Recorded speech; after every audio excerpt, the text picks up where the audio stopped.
right? So when I come in and I grab here, right, I want to be so connected that he's not going to be able to just slip out, right? So really biting in with this elbow here and this collar tie, right? I'm like almost pulling myself up into him here, right? Where if he tried to posture up, right, he has to pull up my entire body, right? So I can just hang here, right? And I feel really, really comfortable. And then from here I can decide where I want to go, all right? So let's say we're here, all right? I'm just going to reach up, and I'm going to come over his arm here, and I just want to get something in the way, keep him from getting his elbows back to his ribs for into safety here. All right, so I come in, I'm going to pull with my elbow to get his arm locked into my ribs here. All right, so it's kind of hard to just explain by feel, but I'm pulling like into his arm here, and then his elbow area bone is going to catch onto my ribs, right? And that's going to keep it locked in and allow me to hang on to him here, right? And then yeah, I can either start working into my Williams guard, start pulling this over his face, start pulling out omoplatus, right? There are triangles there. But really this is just a place where I feel comfortable working here, right? But what you can't be is you can't just be relaxed here, right? I'm not getting my position and I'm not just laying down here, touching Ethan, right? I'm hanging off of him, right? And either he's gonna be like weighed down by me, right? Or he's gonna come all the way down to the floor with me, right? But either way, it's gonna be beneficial, right? I don't wanna be relaxed. I'm either pulling myself into him or pulling him down, kind of a little combination of both. And I wanna be on my side as well too, right? I don't want my hips underneath him if I can help it. This is not good, right? If this happens, right, I want to bump him forward and start kind of angling so that I can start hanging off of this arm as much as I can here. All right, and then we can start.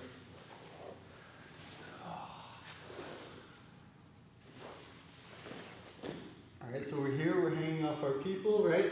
My butterfly hooks are always active here, like pushing into his legs here. At the same time, I'm like pulling myself up into my person. All right, and from here, what I like, if we can, right, with this posture control, we can pull him into our guillotine, all right? And I just like this 5-finger, or the meat of my thumb, just going right into his throat here, and then my armpit is pushing down on his neck, all right? And I'm trying to curl myself underneath him, all right? Turning him into like a little nutcracker, right? My thumb is the nut that's not going to break. So all that force goes right up into his trach and throat. Right. So we get locked in onto this arm here, right? We're floating, we're active, right? And if he stays, if I'm able to pull him down, right, then I'm going to like throw his head into my armpit here. Right? Always pulling my body up and into him here. Like with this guillotine, it's the same concept as with this overhook here, right? I don't want to be flat, right? With the guillotine, I don't want to be flat, right? I'm not going to be able to finish it. I want to pull myself into him, right? And by doing so, I'm pushing his head down with my body here, and I can curl my hand up into his neck and make him sad. Right? So we're going to be super active with this. All right, get really comfortable with hanging off of him, staying connected, pulling him into you while at the same time pushing him away with your legs, right? Pulling him down while at the same time pulling yourself up, right? So the whole system is in a state of tension, right? There's no loose space for him to find room to move around or pass your guard, right? Because everything's kind of locked in. So we want to get used to being here and being comfortable here, right? Because it's going to take a little bit of energy, right? It's not this relaxed, floppy jiu-jitsu idea, but it's not rigid either, right? It's just springy, right? So It's going to be worth the investment though, right? If we can spend a little bit of energy now in a reasonable way, you know, we'll get a lot out of it down the road, right? Things like getting this arm and controlling his posture is important to me. So I'm willing to expend the energy to get it, right? Because I can control kind of what's happening in the match here, right? So for the guillotine, throw him into the armpit, wrap the chin, and again, I'm up and into my person here, right? And then when I want to finish, I want to drop down and in, not backwards, right? I'm trying to curl myself underneath such that his head is forced down onto my hand here. All right, you just want to get used to being able to finish this here. All right, coming from here.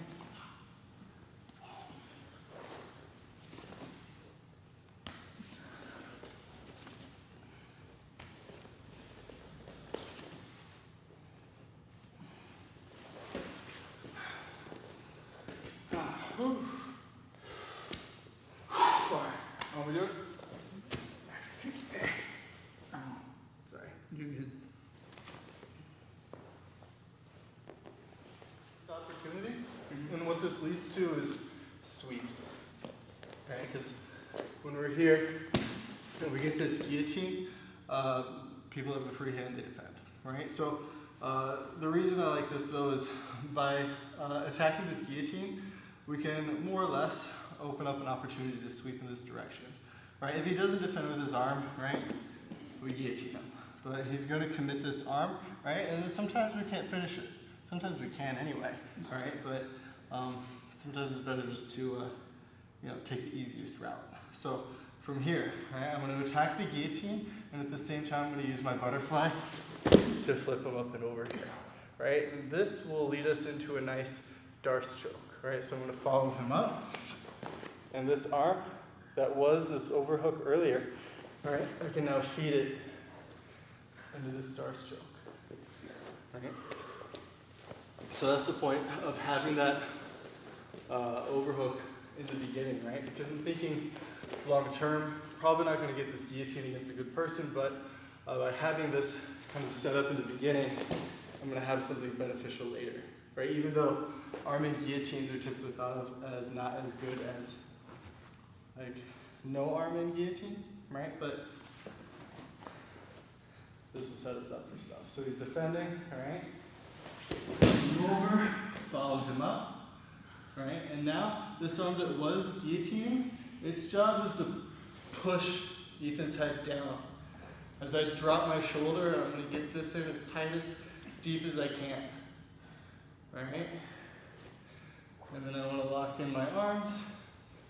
Drive forward and finish this DARCE.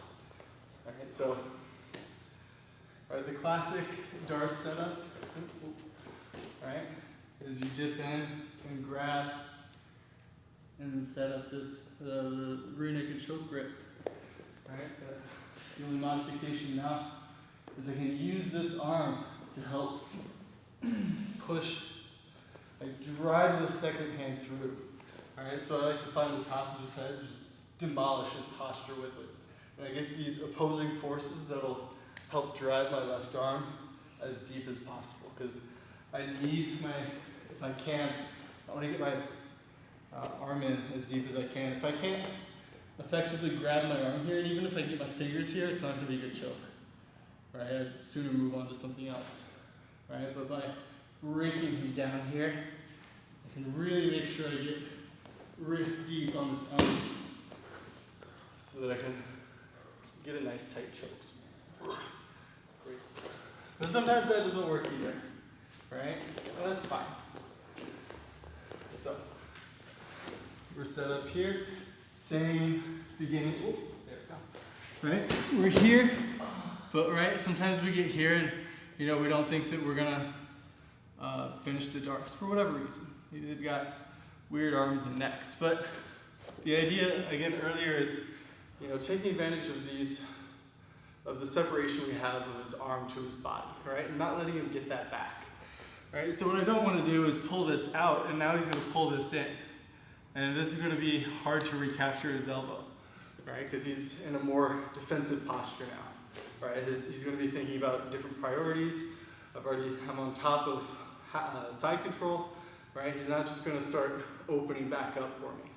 So when I get up here, right, I want to keep this space between his arm and his body occupied by something, right? So when I decide I'm going to move on from here, right, I'm going to step up. My free hand is now going to come into this space here. All right, so my arm that was here, all right, I use that to open up some space, and now I can come in, and now I have my Kimura. And it's game over, so. All right, so this idea comes up in a lot of different places, right? I want to replace things before taking things out. That way they don't have any window of opportunity to get their arms back to their body, right? So we're coming up here, right? I use my in arm to create space so that this one can come in. And now I can lock in on this Kimura.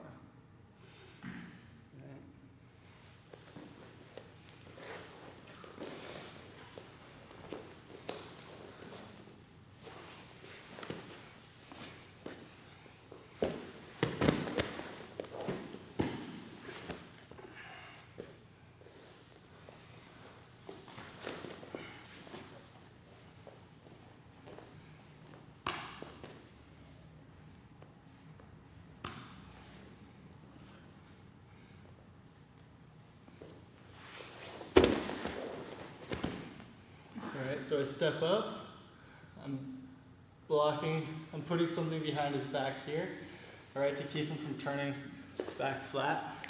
And now I'm gonna come in and hook this arm, right? Jazz hands to get this forearm hooked, all right, and then I can find his wrist, find my own wrist, all right, and if he's not defending, we can finish it here, or we can move into a place that's more comfortable to finish people from.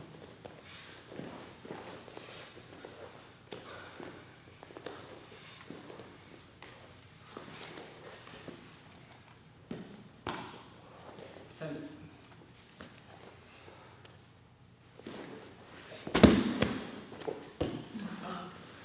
find the space.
Sometimes,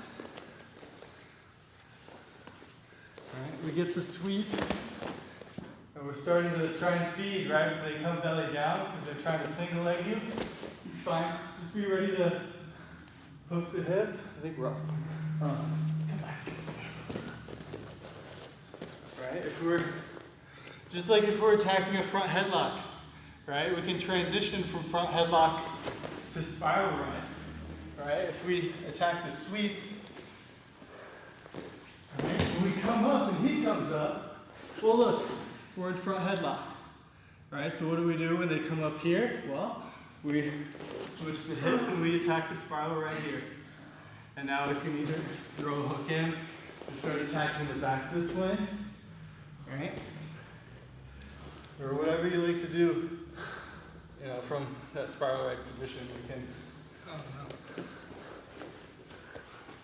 Alright, we can just try and attack the neck here.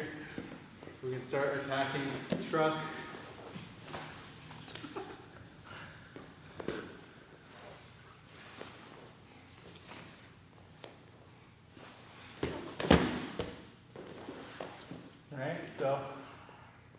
doesn't come up, we darce.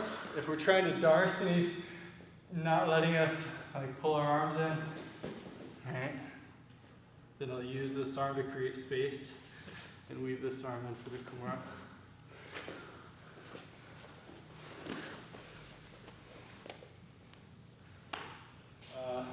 Collar tie overhook is this Gordon Ryan thing where we're coming up and playing here, right? Same idea, where we're controlling posture here and being very active with our hooks here and being very heavy, right? So you can see Ethan's already very spread out here, right? He's not going to be able to do anything, right? So we can use this to control posture and positioning and really use it to bully our way into whatever we want to do. Right, from there, I also like to control here. All right, same concept. We come over and grab this guillotine.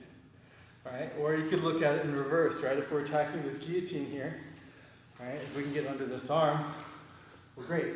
All right, now I've got this neat little Gordon Ryan thing. Sorry, I'm just trying to make your expense. But all right, another good way to control posture here. Right, and from here, I want to really emphasize hanging off this arm as much as we can. Tap, tap. So that way, all of his mind is like focusing on keeping his arm tense, making sure that he's being safe, and you know, I'm hanging off there. I'm chilling. Not chilling. I'm still like active. Yeah. But you know, you're not expending as much energy as I am trying to stay up and out of danger. Yeah, the energy that I'm expending is worth the price. We can come up here, right? We can attack this guillotine, right? And get my other hook here and start attacking this thing here. Most people will like sweep themselves if they try to alleviate the pressure here.